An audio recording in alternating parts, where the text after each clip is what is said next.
নিষিদ্ধ হলেও খুলনা নগরীর স্টেশন রোড এলাকায় এভাবেই প্লাস্টিকের বস্তায় চাল পরিবহন হচ্ছে।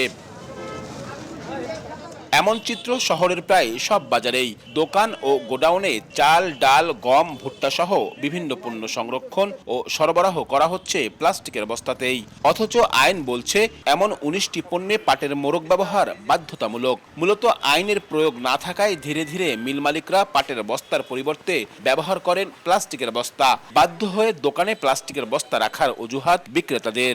এখন সবই প্লাস্টিক, আটা, ময়দা, চিনি, ডাল সব প্লাস্টিক বস্তা। আমরা তো বাধ্য হয়ে কোম্পানি যেভাবে ছাড়ে ওইভাবে আমাদের কিনতে হয়। আমরা তো আর উৎপাদন করি না, মিল থেকে প্রত্যেকটা মিল থেকেই যেভাবে আসে আমরা সেভাবে বিক্রয় করি। ২০১০ সালে ধান, চাল, গম, ভুট্টা, সার ও চিনি সংরক্ষণ, সরবরাহ ও মোড়কীকরণে পাটের বস্তার ব্যবহার বাধ্যতামূলক করে আইন প্রণয়ন করে সরকার। পরে আরও ১৩টি পণ্যে পাটের বস্তার ব্যবহার বাধ্যতামূলক করা হয়। চাহিদা বাড়ায় নতুন নতুন কারখানারও সৃষ্টি হয়, বাড়ে বিনিয়োগ। তবে আইন থাকলেও তা প্রয়োগ না থাকায় ফের চাহিদা কমতে থাকে পাটের বস্তার। ২০ সালে মিনিমাম ৪০-৫০ হাজার একটা পার্টির কাছে বিক্রি করতো, সেসব পার্টি এখন প্লাস্টিক ইউজ করে।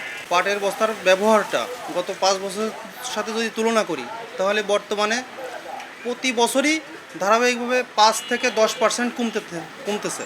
এদিকে চাহিদা কমে যাওয়ায় বস্তার উৎপাদনও কমিয়ে আনে কারখানাগুলো। আর্থিক লোকসানে বন্ধ হয়ে যায় খুলনা অঞ্চলের ৯টি রাষ্ট্রায়ত্ত পাটকল। উৎপাদিত পাট পণ্য বিক্রি করতে না পেরে আর্থিক লোকসানের মুখে পড়ে বেসরকারি পাটকলগুলো। কুষ্টিয়া, নওগাঁ, চাপাই, দিনাজপুর, নারায়ণগঞ্জ, এই সমস্ত যে হাব, এই সমস্ত হাবে যদি আটকানো যায় একদম এন্ট্রি পথে এবং এক্সিট পথে, তাহলে তো ওই বস্তাগুলো লোকাল বাজারে আসবে না। ওইখানে আমাদের তৎপরতা খুবই কম।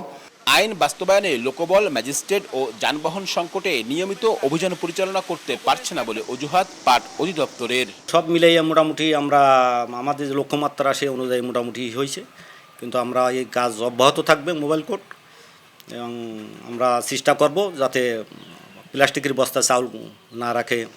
আইন অনুযায়ী পাটের মোড়ক ব্যবহার না করলে শাস্তি হিসেবে আইন অমান্যকারীকে ১ বছর কারাদণ্ড বা অনধিক ৫০,০০০ টাকা অর্থদণ্ড বা উভয় দণ্ডে দণ্ডিত করা যেতে পারে। আব্দুল্লাহ আল মামুন রুবেল, সময় সংবাদ, খুলনা।